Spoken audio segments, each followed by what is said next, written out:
I see a lot of folks who like to defend things like, the tribulational rapture as if somehow the church and Israel are separate. The dispensational thing has really kind of risen up out of the dust. These are also usually the same people, by the way, that support Israel no matter what, or at least think that we're supposed to have like kind, good, nice things about them to say about them instead of actually tell the truth.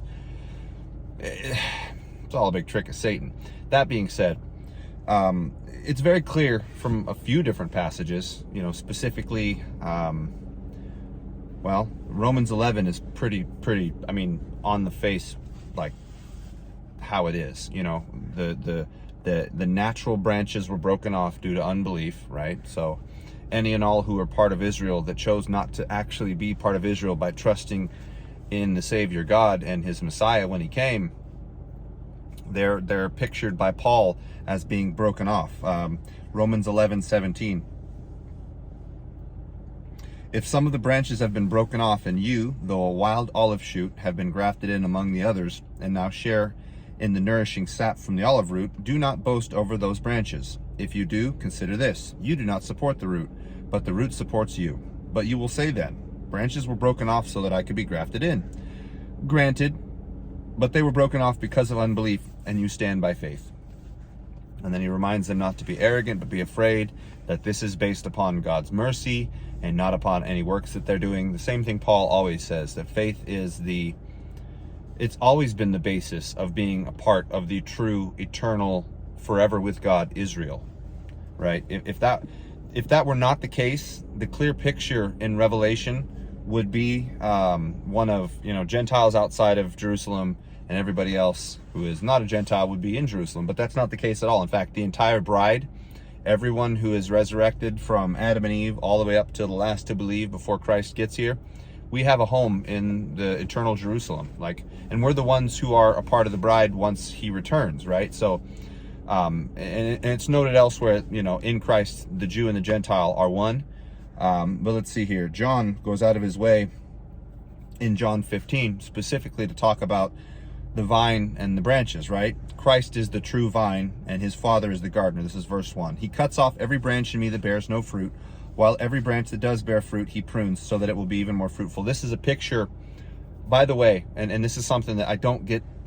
A lot of legalists like to point to the fact that if you don't have any outward fruit aside from your own salvation, that means you have no fruit and you'll be cut off, or you never were a part of the branch. The problem with that is our own salvation, the work of God that we're told that we're to perform, which is believe in the one sent, that literally points to us having at least that very singular fruit, right? The seed among thorns, that's a plant that's never said to produce anything significant other than its own little plant. But that in and of itself, kind of like a broccoli stalk with no seeds, is a singular fruit. That doesn't mean it's rewardable. Unfortunately, that means that you spent your entire life being selfish, self-fulfilling, chasing after your wants and needs, and caring more about paying your bills than taking hits for the kingdom and furthering God's reaches into the free will stead of man, where we're supposed to be enacting our true job, right? Our true ministry in life, which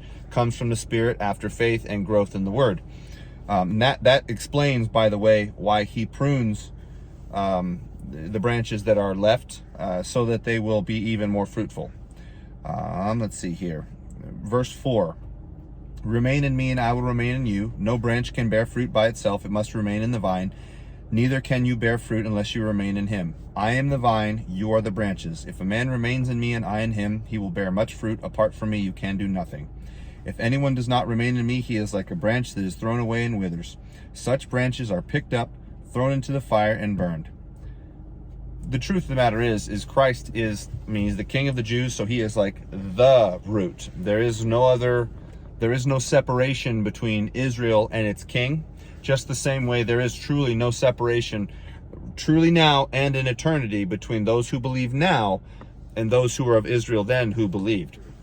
And remember too, all the apostles were Jewish, right? So that very clearly means that when Paul was sent out to the Gentiles, that Gentiles were not like some separate order of being that were kept separate from Jacob's time of trouble that a lot of pre-tribulational rapturists like to, and they're rapturists, by the way, guys. I'm starting to understand it as its own religion. It's utter nonsense.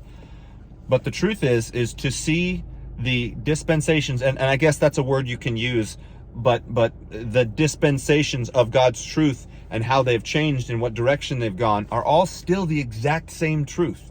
Just because they came through different people at different times, right, does not mean that Israel is separate from the church, right? Church is ecclesia, which literally means congregation or gathering, or the same exact word for assembly in the Old Testament, right? They're all synonymous. They are the same thing. The difference is, obviously, because the Gentile church was spread out amongst all the nations, all the rules, the rites, the rituals, going to the temple once a year, all of those things had to be done away with because, one, they all pointed to Christ.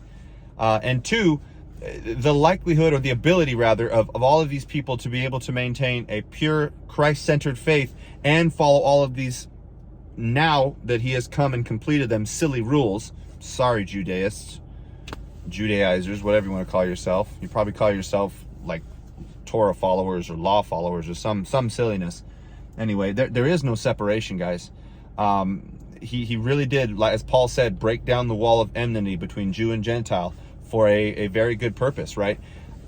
As an aside, if we look back to the 7 days of recreation, see my last video, you'll notice that the earth is really full of animals on day 4, 5, and then 6. Specifically 5 and 6 are the 2 days where you see the greatest explosion of life. 4 had a little bit, 5 and 6, in this case the allegorical time of the church, right? Because the 7th day he rests, the end of day 6 is upon us, but days 5 and 6 have shown the largest explosion in faith following the death of Christ specifically. And don't think for a second that Satan can't see the heavens fill up, right? They're not up there separating the Lord, the angels, however you want to see it. They're not up there separating Jew and Gentile into different little corners saying, now you guys are separate, we're all gonna be one, but not. This is nonsense. We are all very much the same assembly, the same ecclesia.